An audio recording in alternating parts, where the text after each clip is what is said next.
আজকের গল্পটা শেলু নামের একটা মেয়েকে নিয়ে, যে প্রতিদিন গ্রামের নতুন নতুন পুরুষদের সঙ্গে শারীরিক সম্পর্ক করত। আর তার গ্রামের পুরুষরা তার জন্য একেবারে পাগল ছিল। তার শরীরের নিষিদ্ধ স্বাদ নিতে গ্রামের জমিদার স্বয়ং নিজেই তাকে ভোগ করতে চাইতো। আর তার এমন তৃষ্ণা মেটাতে পুরো গ্রাম একেবারে ওলটপালট হয়ে যায়। বন্ধুরা, গল্পটা একটা অসাধারণ ক্রাইম থ্রিলার হরর মুভি। কথা দিচ্ছি এটি আপনার মাথা ঘুরিয়ে দেবে। তাই আর দেরি না করে চলুন শুরু করা যাক। গল্পের শুরুতেই আমরা একটা 10-12 বছরের ছেলেকে ভয় ভয় চোখে মন্দিরে প্রবেশ করতে দেখি। এরপরে সিন শিফট হয় দিনের আলোতে। আমরা দেখতে পাই সেই ছেলেটি, যার নাম ছিল রবি, সে শেলু নামে একটা মেয়েকে সঙ্গে নিয়ে গ্রামের কারো বাগান থেকে পেয়ারা চুরি করে পালাচ্ছিল। শেলু আর রবি তারা খুব ভালো বন্ধু ছিল। এরপর পেয়ারা ভাগাভাগির পর রবি শেলুকে তার পকেট থেকে স্টুডিও থেকে তোলা তাদের নিজেদের ছবি বের করে দেখায়, আর সাথে সে শেলুকে কাজল উপহার দেয়। এরপর রবি কাজল কোথায় পেয়েছে এটা জানতে চাইলে সে বলে গত রাতে সে মহালক্ষ্মীর মন্দিরে গিয়েছিল। এরপর তারা একটা কলা বাগানের মধ্যে দিয়ে চলতে চলতে একটা পরিত্যক্ত কুয়ার মধ্যে ছোট্ট কুকুরছানা দেখতে পায়। রবি কোনোভাবে সেই কুকুরটিকে উদ্ধার করে, আর শেলু সেটাকে নিজের সঙ্গে করে তার বাড়িতে নিয়ে যায়। এখানে আমরা দেখতে পাই শেলুর বাড়িতে তার বাবা সৎ মাকে নিয়ে এসেছে, আর কোনো একটা বিষয় নিয়ে শেলুর নানির সঙ্গে তার কথা কাটাকাটি হচ্ছিল। আসলে শেলুর মা মারা যাওয়ার পর থেকেই সে তার নানির সঙ্গেই থাকতো। আর শেলুর বাবা আজ এসেছে শেলুর মায়ের রেখে যাওয়া 3 বিঘা জমি যদি তার সৎ মায়ের নামে লিখে দেওয়া হয়, এই শর্তে সে শেলুকে তার নিজের সঙ্গে নিয়ে যাবে। কিন্তু শেলুর নানি এতে কোনো মতেই রাজি হয় না, কারণ সম্বল বলতে শেলুর জন্য ওইটুকুই ছিল। এরপর শেলুর মহান পিতাজি তাকে না নিয়ে সেখান থেকে চলে যায়। এতে করে ছোট্ট শেলুর মনটা একেবারে খারাপ হয়ে যায়। এদিকে রবি তার মন ভালো করার জন্য ছোট্ট শেলুকে মহালক্ষ্মীর মন্দিরে পুজো দেওয়ার জন্য নিয়ে আসে। আর তখনই রবির খারুশ বাবা এসে তার সঙ্গে বাজে ব্যবহার করতে আরম্ভ করে। দেখা যায় রাগ করে রবি সেখান থেকে পালিয়ে যায়। এর পরের দিন সকালে শেলুর প্রথমবারের মতো পিরিয়ড হয়, আর ব্যাপারটা নিয়ে সে প্রচন্ড পরিমাণে ঘাবড়ে ছিল। তার নানি কি করবে বুঝতে না পেরে শেলুর বাবাকে ফোন করলে সে আসতে পারবে না বলে ফোন রেখে দেয়। ফলে শেলুর নানিকে সবকিছু সামলে নিতে হয়। সে তাকে ভালো করে বোঝায় যে প্রত্যেকটা মেয়ের জীবনেই এমন যন্ত্রণার মধ্যে দিয়ে যেতে হয়। এরপর একদিন রাতে দেখা যায় পুরো গ্রামে একেবারে হুড়োহুড়ি লেগে গেছে। জানা যায় রবিদের বাড়িতে কে বা কারা যেন আগুন লাগিয়ে দিয়েছে, আর রবি আর তার বাবা সেই আগুনে পুড়ে একেবারে ছাই হয়ে যায়। এরপর ঘটনা একেবারে 10 বছর পরে দেখানো হয়। 8 অক্টোবর 1996। এই 10 বছরে পুরো গ্রাম অনেকটাই পরিবর্তন হয়ে গিয়েছিল। এখানে আমরা দেখতে পাই অনেকগুলো লোকজন একসঙ্গে ভিড় করে কিছু একটার দিকে তাকিয়ে আছে। এরপর সেখানে গিয়ে যোগ দেয় গ্রামের পণ্ডিত কাশীনাথ। সে দেখতে পায় যে তার মিলের দেয়ালে কিছু একটা লেখা আছে, আর যেটা দেখে গ্রামবাসী একেবারে থ হয়ে দাঁড়িয়ে আছে। আর সেখানে লেখা ছিল যে পিছনের গলির শ্যামলার হাজবেন্ডের সঙ্গে ড্যানিয়েলের বউয়ের নাকি নাজায়েজ সম্পর্ক আছে। এটা জানতে পেরে ড্যানিয়েলের তো পাম্পটি গরম হয়ে যায়। সে সাথে সাথে বউকে উচিত শিক্ষা দেবে বলে চলে যায়। কিন্তু এদিকে ঘটে যায় এক ভয়ঙ্কর ঘটনা। যাদের নিয়ে এত কথা হচ্ছিল সেই ড্যানিয়েলের স্ত্রী আর শ্যামলার হাজবেন্ডকে একটা পরিত্যক্ত কুয়োর পাশে মৃত অবস্থায় খুঁজে পাওয়া যায়। এটা দেখে গ্রামবাসী একেবারে হতবাক হয়ে যায়। তারা ঠিক বুঝে উঠতে পারে না সেই দেয়ালে লেখা থেকে শুরু করে এখন এই লাশ খুঁজে পাওয়া পর্যন্ত এর রহস্য আসলে কি। ঠিক তখনই ক্রাইম স্পটে প্রবেশ করে সেই থানার নতুন লেডি এসআই মায়া। মায়া ছিল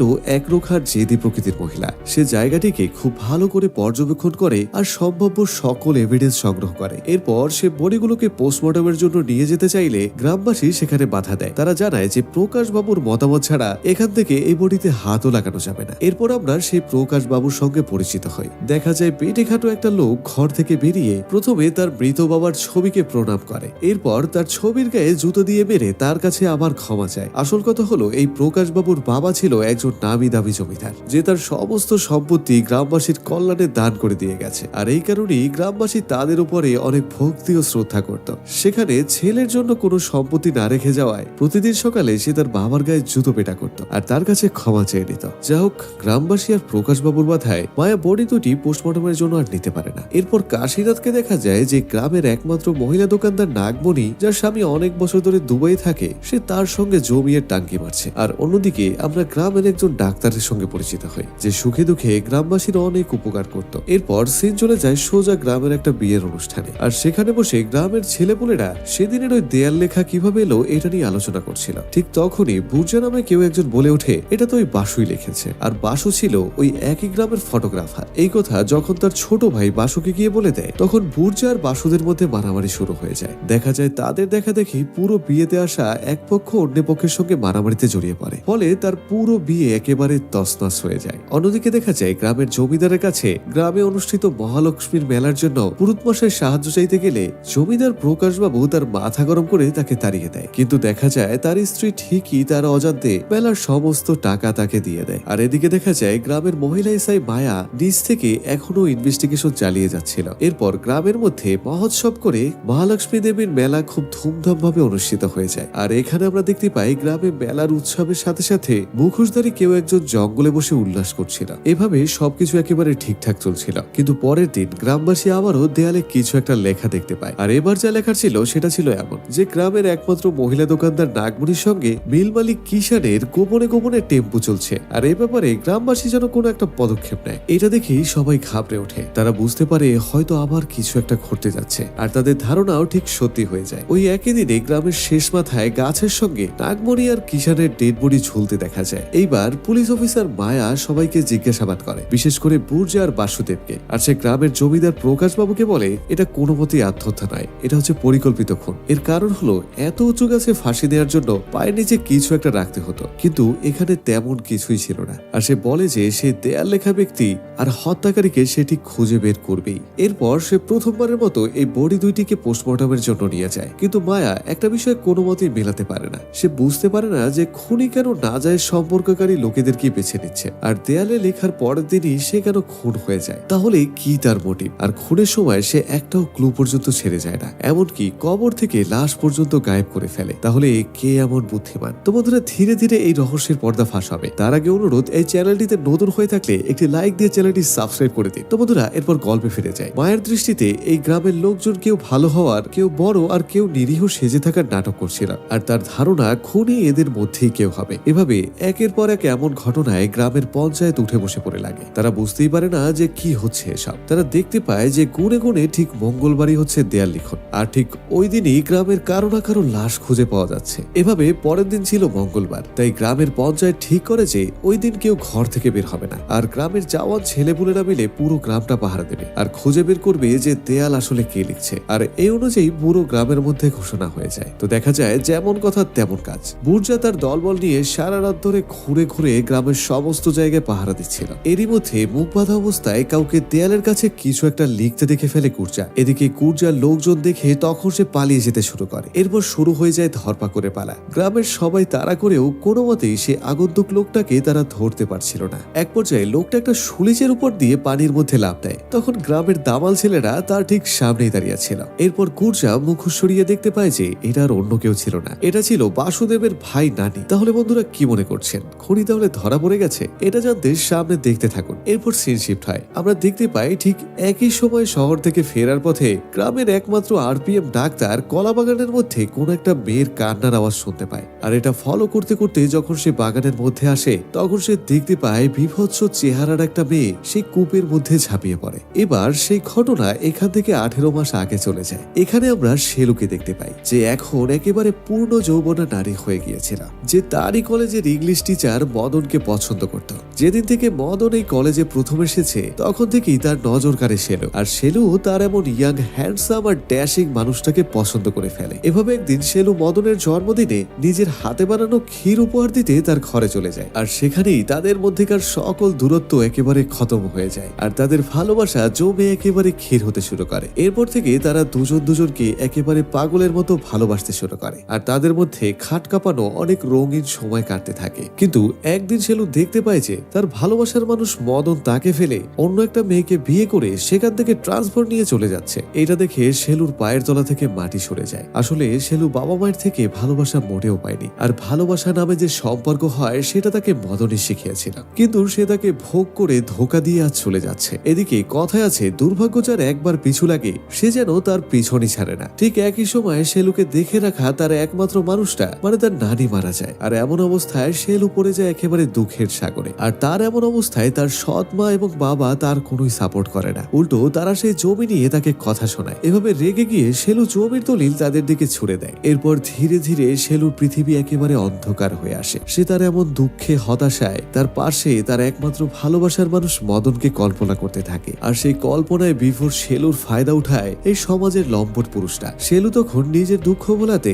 একের পর এক পুরুষের সঙ্গে মিলিত হতে থাকে। এটা যে সে কেন করতো সে নিজেও জানতো না। এরপর থেকে পুরো গ্রামে তাকে নিয়ে কানাফুসফুসি চলত। সে যেখানে কাজ করত সেখানকার মালিক পর্যন্ত তার অসহায়তার সুযোগ নিয়ে তাকে ভোগ করে। এরপর সে যখন তার বন্ধুকে পর্যন্ত দাওয়াত দিয়ে নিয়ে আসে তখন সেলু না করলে তাকে চুরির অপবাদ দিয়ে তার গায়ে হাত তুলে সেই ফ্যাক্টরি থেকে তাড়িয়ে দেওয়া হয়। দেখা যায় লজ্জায় ঘৃণায় একা সেলু তখন আত্মহত্যা করতে যায়, কিন্তু সাহস না থাকায় তখন সে তাও করতে পারে না। এরপর দেখা যায় সে গ্রামের পথে ঘাটে পাগলের মতো হাঁটতে থাকে আর একাকী নিজের দুঃখকে ভোলানোর চেষ্টা করে। এরই মধ্যে বিভিন্ন পুরুষ তাকে হিংস্র শিয়ালের মতো টেনে খেতে তাড়া করে। এভাবে সেলু মোটামুটি স্বাভাবিক হয়ে উঠলে একদিন গ্রামের লোকেরা তাকে টেনে হিসড়ে জমিদার প্রকাশবাবুর সামনে নিয়ে আসে আর বহু পুরুষের সঙ্গে রাত কাটানোর অপবাদ দিয়ে তাকে মারধর আর লাঞ্ছিত করে টেনে হিসড়ে গ্রামের সীমানা থেকে বের করে দেওয়া হয়। আর পরের দিন গ্রামের সেই কলা বাগানের মধ্যেকার একটা পরিত্যক্ত কুয়ার মধ্যে সেলুর মৃতদেহকে খুঁজে পাওয়া যায়। এরপর ঘটনা আবার প্রেজেন্টে চলে আসে। দেখা যায় সেদিন রাতে দেয়াল লেখার সময় গ্রামবাসী যে বাসুদেবের ভাই নানিকে ধরেছিল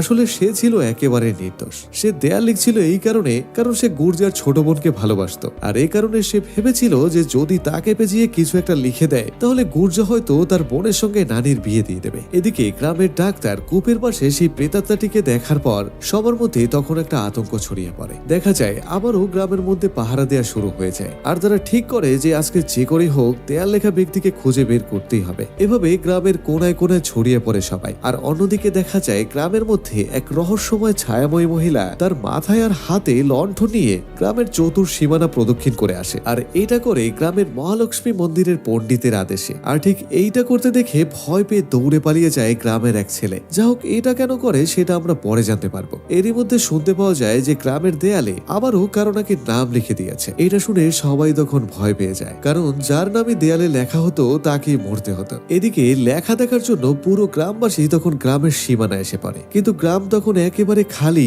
এটা বুঝতে পেরে তারা সবাই আবার গ্রামের দিকে দৌড়ে যেতে শুরু করে। এদিকে দেয়াল লেখার সময় এক ব্যক্তিকে হাতে নাতে ধরে ফেলে পুলিশের ইন্সপেক্টর মায়া। দেখা যায় এই লোক আর অন্য কেউ নয়, বরং সে ছিল গ্রামের আরপিএম ডাক্তার। এভাবে মায়া তাকে সহ তার সকল চালাকি ধরে ফেলে। আসলে সেদিনের জঙ্গলের মধ্যে প্রেতাত্মা দেখা আর তার ভয়ে গ্রামবাসীর মধ্যে ছড়িয়ে দেয়া আর একের পর এক দেয়াল লেখা, এটা ছিল ডাক্তারেরই কাজ।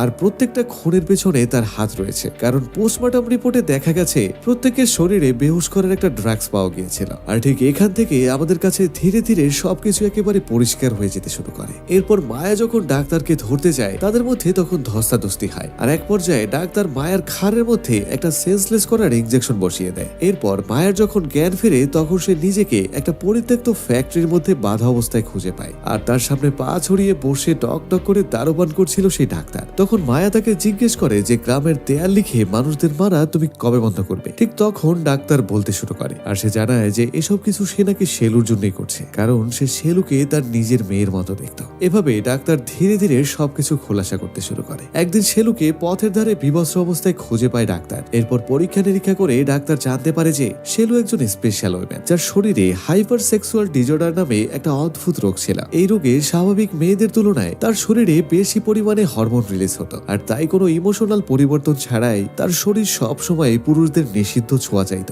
আর এই কারণে তার শরীরে ভীষণ যন্ত্রণা হতো আর যন্ত্রণা সইতে না পেরে সে বিভিন্ন পুরুষদের সঙ্গে বাধ্য হয়ে মিলিত হয়ে নিজেকে ঠান্ডা রাখার চেষ্টা করত। কিন্তু যখন তার হুঁশ ফিরে আসতো তখন সেই কাজের জন্য অনুতপ্ত হতো, কিন্তু তারপরেও সে বারবার বাধ্য হয়ে এমনটাই করত। এ কারণে সে গ্রামের ছেলেদেরকে ধরে ধরে তাদের সঙ্গে খাট কাঁপাতো ছিল। আর এখানে তার কোনো দোষী ছিল না। এখানে বিশেষজ্ঞ ডাক্তার জানায় যে এটা ছোটবেলা থেকে মানসিক চাপ অথবা সেক্সুয়াল অ্যাবিউজের কারণে হয়ে থাকতে পারে আর এজন্য তার ঔষধের চেয়ে বেশি দরকার ছিল মানুষের যত্ন। এরপর ডাক্তার নিজেই সেলুকে তার মেয়ের মতন করে লালন পালন করতে শুরু করে, কিন্তু এত যত্ন আর ভালোবাসার মধ্যেও সেলু কোথাও না কোথাও গিয়ে একেবারে অসুখী ছিল, কারণ সে কার জন্য বাঁচবে এবং কি কারণে বাঁচবে সেটাই জানতো না। এরপর তার জীবনে বিশেষ কেউ আসে যে তার অসম্পূর্ণ জীবনটাকে একেবারে সম্পূর্ণ করে দিতে যাচ্ছিল, আর সে ছিল ছোটবেলাকার সেই রবি। কি চমকে গেলেন তো? রবি তো সেই কবে আগুনে পুড়ে মরে যাওয়ার কথা। আসলে ঘটনা হলো রবি তখন মারা যায়নি। ছোটবেলাতে রবির বাবা যখন সেলুকে ঘরে একা পায় তখন সেই বাচ্চা মেয়েটির সঙ্গে জঘন্য খারাপ কাজ করে, তখন রবি নিজেই তার বাবাকে হত্যা করে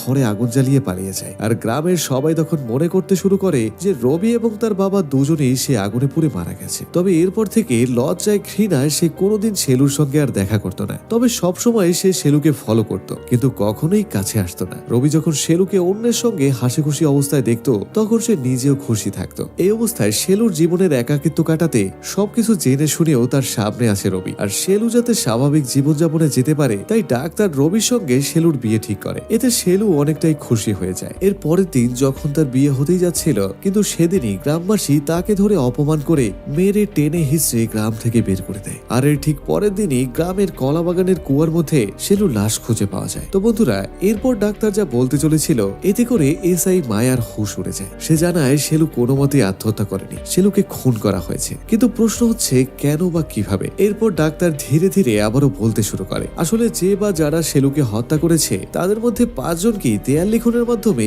রবি আর ডাক্তার মিলে ইতিমধ্যেই তাদেরকে শেষ করে দিয়েছে। আর এদের মধ্যে শুধু বাকি ছিল একজন। তাহলে প্রশ্ন হচ্ছে কে সেই ব্যক্তি? তো বন্ধুরা, তার নাম শুনে আপনি অবাক হয়ে যাবেন। ডাক্তার তখন বলে যে সেই 6 নম্বর ব্যক্তি যার হুকুমে শেলুকে হত্যা করা হয়েছে সে আর অন্য কেউ নয়, সে হলো গ্রামের একমাত্র জমিদার প্রকাশ রাওয়ের স্ত্রী। আসলে একদিন শেলুকে কিছু লোক তাড়া করলে তাদের থেকে বাঁচার জন্য সে যখন একটা জঙ্গলে ঘরের মধ্যে যায়, তখন সে ঘরের জানালা দিয়ে কিছু একটা দেখতে পায়। সে দেখতে পায় তার মধ্যে জমিদারের স্ত্রী ফটোগ্রাফার বাসুর সঙ্গে খাট কাঁপিয়ে চরম আনন্দ নিচ্ছিল। আর যখন তারা ভূমিকম্পের চূড়ান্ত পর্যায়ে ছিল তখন শেলুর আওয়াজ শুনতে পায় তারা। এরপর শেলু সবাইকে বলে দেয় কিনা এই ভয়ে জমিদারের স্ত্রী তাকে মেরে ফেলার একটা প্ল্যান করে। এর মধ্যে প্রথমে তারা গ্রামের মধ্যে ছড়িয়ে দেয় যে শেলু একটা বাজারের মেয়ে। এমনকি জমিদার বাবুর কানেও বিষ ঢালে এই মহিলা। এরপর যখন তাকে গ্রাম থেকে বের করে দেওয়া হয় তখন সুযোগ বুঝে এই 6 জন মিলে শেলুকে নৃশংসভাবে হত্যা করে কুয়োর মধ্যে ফেলে দেয়। এসব শুনে সাব ইন্সপেক্টর মায়া একেবারে থমকে যায়। আর অন্যদিকে দেখা যায় ততক্ষণে বাসুকে শেষ করে জিন্দা কবর দেয় রবি। ঠিক একই সময় দেখা যায় রানীর এমন অপকর্মের কথা জমিদার প্রকাশবাবু জানতে পেরে যায়। আর সেটা জিজ্ঞেস করতে গেলে রানী তার পেটের মধ্যেই ছুরি ঢুকিয়ে দেয়। আর এই অপরাধের শাস্তি স্বরূপ জমিদার নিজের রানীর গায়ে পেট্রোল ঢেলে তাকে তার বাড়ির উঠোনে পুড়িয়ে দেয়। আর গ্রামবাসীকে বলে যে সে সবার দুঃখ সইতে না পেরে সে নিজেকে আগুনে জ্বালিয়ে দিয়েছে। আর এর সাথে সাথে শেলুর খুনের বদলা পুরো হয়ে যায়। অপরদিকে দেখা যায় বাসুদেবকে মারার সময় রবি মারাত্মকভাবে জখম হয়ে গিয়েছিল। আর সে শেলুর শেষ স্মৃতি আর তার বুকে জমা ভালোবাসা নিয়ে সে কুয়োর মধ্যে পড়ে নিজের প্রাণ বিসর্জন দেয়। সবশেষে আমরা দেখতে পাই যে ডাক্তার জমিদার বাবুর জখম চিকিৎসা করার জন্য আসে। তখন ডাক্তার বাবু জমিদারকে জিজ্ঞেস করে, যখন তুমি জানতে পেরেছো যে রানীমা আসলে একজন ডাইনি, তাহলে সবার সামনে তাকে দেবী বানিয়ে দেওয়ার দরকার কি ছিল? তখন জমিদার বলে যে গ্রামবাসী তাকে মা মনে করত, আর তার এমন কাজের কথা জানতে পারলে সবার মন ভেঙে যাবে। ফলে তারা নিজেদের উপরে এবং অন্যের উপরে ভরসা করতে ভয় পাবে। এ কারণেই সে তাদের কাছ থেকে এই সত্যটা গোপন করে রেখেছে। ঠিক তখনই আবার জমিদার বাবু জিজ্ঞেস করে যে তুমি কি করে জানলে তাকে হত্যা করা হয়েছে? তখন বেরিয়ে আসে আর একটা টুইস্ট। গ্রামের একটা ভিখারি যে সবসময় অন্ধ সেজে থাকতো সেই নাকি শেলুকে হত্যা করতে দেখে ফেলেছে। আর এটাই গিয়ে সে ডাক্তারকে বলে দেয়। আর এরপর থেকে ডাক্তার নিতে শুরু করে খুনের বদলা। আর এদিকে এমন সবকিছু চোখের সামনে ঘটার পরেও এসআই মায়া কাউকে গ্রেফতার করে না, কারণ এখানে সবাই তাদের পাপের সাজা পেয়েছে। আসলে পুরাণের যুগে মানুষ কোনো পাপ করলে সেটা থামানোর জন্য অথবা শাস্তি দিতে দৈবলোক থেকে অবতার নেমে আসত, কিন্তু এই সময়ে দেবতারা কেবল চুপ থেকে দেখেন। আর সেই অবতার রূপে শাস্তি দিতে নিচে নেমে আসে কোনো এক মানুষ, যেমনটা ডাক্তার আর রবি। তো বন্ধুরা, এরই সাথে সাথে মাথা নষ্ট করা এই মুভিটি এখানেই শেষ হয়ে যায়। এখানে ডাক্তার আর রবি ঠিক করেছিল কিনা ভুল কমেন্টে লিখে জানান। আর ভিডিওটি ভালো লেগে থাকলে একটি লাইক দিয়ে চ্যানেলটি সাবস্ক্রাইব করুন, যাতে নতুন নতুন সব ভিডিও সবার আগে চলে যায় আপনার দরজায়। তাই দেখা হচ্ছে নতুন কোনো ভিডিও নিয়ে। ততক্ষণ পর্যন্ত ভালো থাকুন, সুস্থ থাকুন, আল্লাহ হাফেজ।